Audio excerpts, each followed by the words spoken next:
Cette action, elle a été engagée en 2012 par Génération Mutualiste. Ça englobe à la fois toute la prévention de la dénutrition, mais également tous les aspects d'estime de soi.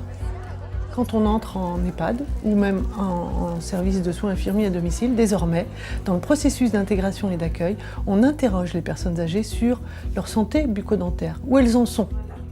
Alors vous faites bien le mouvement de haut en bas, sur les côtés. Nous trouvons que ce n'est pas évident de rentrer dans l'intimité de la personne, donc on s'est servi de la trousse de toilette qui avait été distribuée.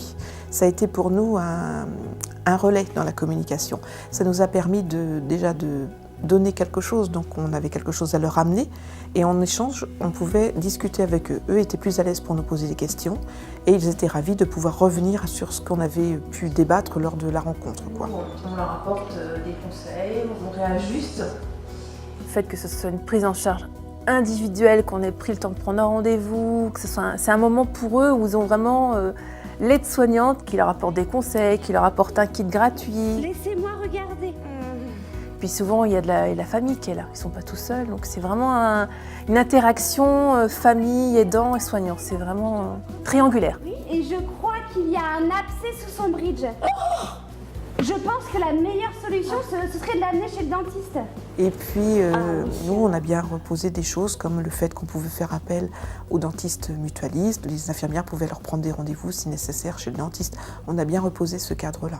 Mais c'est mon appareil, que quand j'appuie dessus, ça me fait mal, vous voyez? Bon, montrez-moi un peu. Ce qu'on va faire, Madame Matinier, c'est qu'on regardera votre bouche lors de votre toilette ce soir, hein? Avec ma collègue, actuellement, on est en train surtout de créer des petites fiches individuelles pour mettre en place chez les patients des protocoles.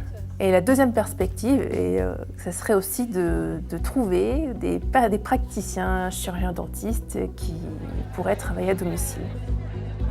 Du côté de la MFAM et du côté de Mutualité Retraite, nous avons des contrats pluriannuels d'objectifs et de moyens pour lesquels nous avons des engagements de prévention. Eh bien, la santé bucco-dentaire en fait partie et on va, dans les 5 ans qui viennent, porter ces engagements au plus près de nos résidents avec les dentistes mutualistes qu'on espère de plus en plus présents à nos côtés pour nous accompagner à gérer cette situation.